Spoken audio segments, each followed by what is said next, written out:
Fala galera, tudo beleza? Sejam bem-vindos a mais um vídeo do canal Rafa Tech. E no vídeo de hoje nós vamos falar um pouco sobre o novo intermediário premium da Xiaomi, o Poco F5. Esse que é um smartphone que promete entregar um ótimo desempenho por um baixo custo.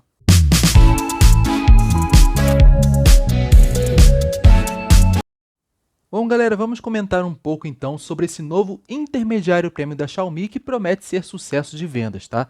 Não é novidade para ninguém que a linha Poco costuma ser campeã de vendas, tá? É uma linha muito procurada e que tem uma excelente aceitação no mercado. E esse smartphone aqui não será diferente, tá?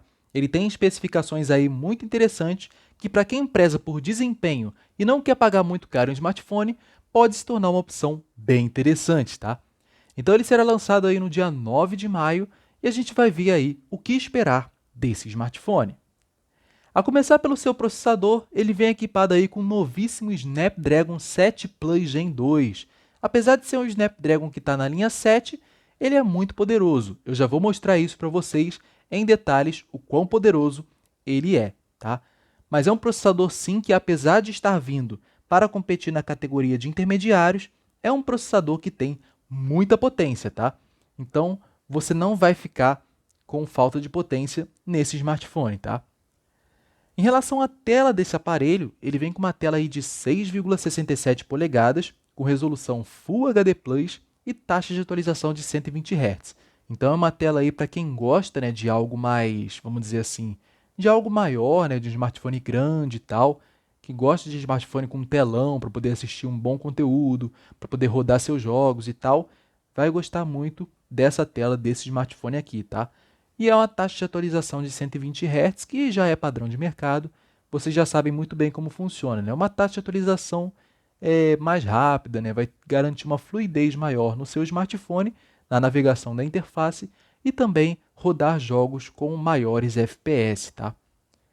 Além disso, ele vai vir com um leitor de digitais na lateral, tá, galera? Então, como vocês podem ver, esse leitor aqui, esse aqui, ó, esse botão aqui, além de botão Power, além de servir para botão Power, ele também será o botão para leitor de impressão de digitais, tá? Por um lado, isso é bom, porque geralmente o leitor de impressão digital físico acaba por ser mais rápido e mais responsivo do que o leitor de digital na tela, né? Mas não é tão premium, né? Não dá aquela sensação tão bacana quanto você pegar um smartphone e fazer aquela animaçãozinha na tela, né? Eu acho que é uma coisa muito mais da hora, né? Além disso, ele vai ter duas versões em relação à RAM, tá? Então ele vai ter aí uma edição com 8 GB de RAM e 256 de armazenamento. Essa é a edição base dele, o que já é excelente, tá? 8 de RAM e 256 GB de armazenamento, eu consideraria como a configuração ideal para você rodar um smartphone, assim, para você ter um smartphone em 2023, tá? Essa configuração de RAM mais armazenamento seria o que eu considero ideal, tá? 6 GB de RAM eu consideraria o mínimo, assim como 128 GB de armazenamento eu também consideraria como mínimo. Mas o mínimo confortável para você ter uma boa experiência com o smartphone é 8 GB de RAM e 256 de armazenamento, beleza? Além disso, ele vai ter uma versão mais poderosa, tá? Que vai manter os 256 de armazenamento, porém terá aí 12 GB de RAM física ao invés dos 8 que já são excelentes, tá? Então você pode escolher aí entre as duas versões, lembrando que, obviamente, quanto mais a RAM você pegar, né? Quanto mais opção de RAM você tiver, mais caro vai ser, né? Além disso, em relação às câmeras desse smartphone, ele vai vir aí com um sensor principal de 64 megapixels, tá? Ele vem com a configuração tripla, como vocês podem ver, do design desse smartphone, que inclusive lembra muito o design dos smartphones da Realme, né? Você pode ver aí que veio nesse formato de câmera aqui muito parecido com o da Realme, dos iPhones também, né? Esse módulo de câmera triplo alinhado dessa forma, né? Então ele vai vir aí com um sensor principal de 64 megapixels, um sensor intermediário, nada muito incrível, né? A gente sabe que megapixel não quer dizer qualidade, e esse sensor de 64 megapixels não vai ser nenhuma maravilha, até porque o foco dele é entregar um bom custo-benefício, né? Então a marca teria que abdicar de algumas coisas para poder entregar um processamento fenomenal, tá? Além disso, ele vem com uma câmera ultra-wide aí de 8 megapixels e o sensor de profundidade terá 2 megapixels, tá? Que é para você fazer aquelas fotos com modo retrato, né? Com modo ali de desfoque, né? Então você foca ali o primeiro plano, geralmente uma pessoa, e aí desfoca o segundo plano, né?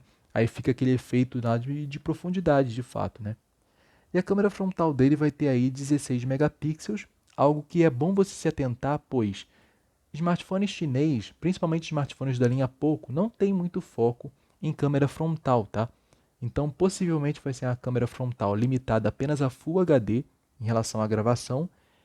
E outro detalhe, em relação à qualidade das imagens, também não é uma câmera que entrega uma qualidade tão incrível. Então, pode esperar aí que você vai precisar utilizar Gcam nesse smartphone, tá? Você vai ter que utilizar uma Gcamzinha nesse smartphone se você quiser melhorar um pouco a qualidade das imagens. Quando se trata de bateria, né, para poder dar conta desse conjunto todo aqui, ele vem aí com uma bateria de 5.000 mAh, que é uma bateria considerada até padrão, né, não é uma bateria, uma capacidade incrível, é uma bateria considerada padrão de mercado, né, e o carregamento rápido dele aí é 67 watts. Algo que não é mais já tão incrível assim, né, tendo em vista que a gente já tem aí carregamentos de 200 watts, 240 watts, mas 67 watts não vai te deixar na mão de forma alguma, tá? Para vocês terem uma ideia de quão potente esse carregamento é, o meu smartphone, que é um GT Master Edition, possui 65 watts de carregamento e ele carrega a bateria de 4.300 do aparelho de 0 a 100 em apenas 32 minutos, tá? Então é algo realmente muito poderoso. Nesse caso aqui, certamente vai demorar um pouquinho mais. Creio que vai demorar ali cerca de 40, 42 minutos, por aí, pelo fato de ser uma bateria de 5.000, né? Não é uma bateria de 4.300 que nem tem no meu Realme. Mas ainda assim é uma carga muito rápida. É muito melhor do que você tinha, por exemplo, no próprio Poco F3, que a Xiaomi já lançou, né? A terceira geração. Foi a terceira geração dessa linha Poco, né? Que vinha com 33 watts de carregamento. Aqui não. Aqui a gente já tem 67 watts, então já é mais interessante, tá? Agora, em relação ao processador, né, que a gente já tinha comentado sobre o 7 Plus Gen 2, ele é uma versão aprimorada do 7 Plus Gen 1 e ele oferece um desempenho excepcional para smartphones intermediários, tá? Então, para vocês terem uma ideia do poder de processamento desse smartphone, ele tem 20% mais desempenho em CPU se comparado com o Snapdragon 7 Gen 1, o que é uma diferença significativa, tá? Então vai ter uma experiência de uso muito rápida para jogos e aplicativos mais pesados, sem sombra de dúvidas você vai conseguir ter um desempenho muito bom, tá? E agora vamos comentar um pouquinho mais sobre esse Snapdragon 7 Plus Gen 2, comparado a dois flagships anteriores, para vocês terem uma noção de quão potente esse smartphone é. Bom, agora falando aqui sobre o que foi vazado em relação à pontuação desse processador, tá? Para vocês terem uma ideia, a própria Poco, no seu perfil do Twitter, né, no seu perfil oficial do Twitter, né, @PocoGlobal, caso vocês queiram pesquisar, divulgou essa imagem aqui, mostrando um pouco mais o que o processador é capaz de fazer, né? Então tá aqui, Snapdragon 7 Plus Gen 2. Óbvio, galera, eu sempre falo aqui, Antutu não é tudo. Antutu não quer dizer que vai ser o melhor processador do mundo. Porém, dá para a gente ter uma pequena ideia do quão poderoso o processador é capaz de ser. Então, o desempenho máximo que ele é capaz de oferecer, ele pode ser sim extremamente poderoso e é uma performance um tanto quanto absurda para um smartphone que se propõe a ser da categoria intermediária, né? Isso aqui é a pontuação que se espera de um smartphone topo de linha, de um processador topo de linha, sendo que muitos aparelhos topos de linha não chegam nesse nível aqui de pontuação e ele está chegando. Então, para vocês terem uma ideia, a comparação feita aqui na Poco Global foi com os Snapdragon 870 e Snapdragon 888. Ambos os processadores equipados em smartphones de 2021, tá? Foram processadores anunciados aí em 2021. E esse aqui, que é o Snapdragon 870, ele foi feito para ser uma versão aprimorada do 865 Plus.